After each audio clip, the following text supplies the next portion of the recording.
ঝিলকে কোর্টে না নিয়ে সাক্ষ্য তার নিজের বাড়িতেই নিয়ে যায়। ঝিলকে দেখে সবাই ঘাবড়ে যায়। হ্যাঁ বন্ধুরা, আমরা এমনটাই দেখতে পাব ভোলে বাবা পার করে যা আগামী পর্বতে। সাক্ষ্য ফোন করে ঝিলকে জানায় যে তাদের ডিভোর্সের জন্য আইনজীবীর ব্যবস্থা হয়ে গেছে এবং আজই সবকিছু চূড়ান্ত হবে। ঝিল শান্ত গলায় বলে, ঠিক আছে, সে চলে আসবে। সাক্ষ্য সংক্ষেপে বলে ফোন রাখছে।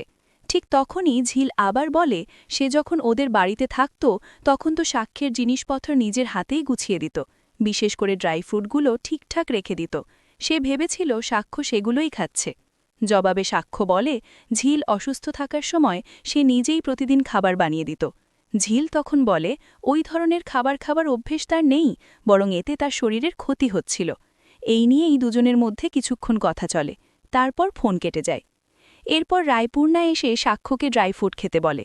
সাক্ষ্য রাজি না হলে রায়পূর্ণা জোর করে খেয়ে নিতে বলে। তারপর জানতে চায় সে কার সঙ্গে কথা বলছিল। সাক্ষ্য জানায় ঝিলের সাথেই কথা হচ্ছিল, আজ তাদের ডিভোর্স রয়েছে। রায়পূর্ণা তখন বলে প্রয়োজনে বাড়ির কাউকে তার সঙ্গে পাঠাবে।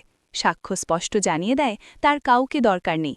তখন রায়পূর্ণা বলে, একটা শুভ কাজ শেষ হলে আরেকটা শুভ কাজ বাকি থাকে।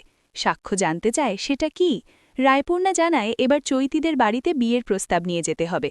সাক্ষ্য উদাস ভঙ্গিতে বলে, ঠিক আছে, তোমরাই কথা বলো। এই বলে সে সেখান থেকে বেরিয়ে যায়। অন্যদিকে বস্তিতে ঝিল সাক্ষ্যর অপেক্ষায় দাঁড়িয়ে থাকে। বস্তির কয়েকজন লোক তাকে প্রশ্ন করে সে কোথায় যাচ্ছে। কথাটা শুনে ঝিল রেগে গিয়ে তাদের কড়া ভাষায় জবাব দেয়। ঠিক সেই সময় সাক্ষ্য গাড়ি নিয়ে এসে ঝিলের জন্য সামনের দরজাটা খুলে দেয়। ঝিল তখন বলে সে পেছনের সিটে বসবে। সাক্ষ্য হেসে বলে, তুমি যদি পেছনে বসো তাহলে আমার নিজেকে ড্রাইভার মনে হবে, বসতে চাইলে সামনে বসো। ঝিল আর কিছু না বলে সামনের সিটেই বসে পড়ে। এরপর সাক্ষ্য গাড়িতে উঠে ইঞ্জিন স্টার্ট করে।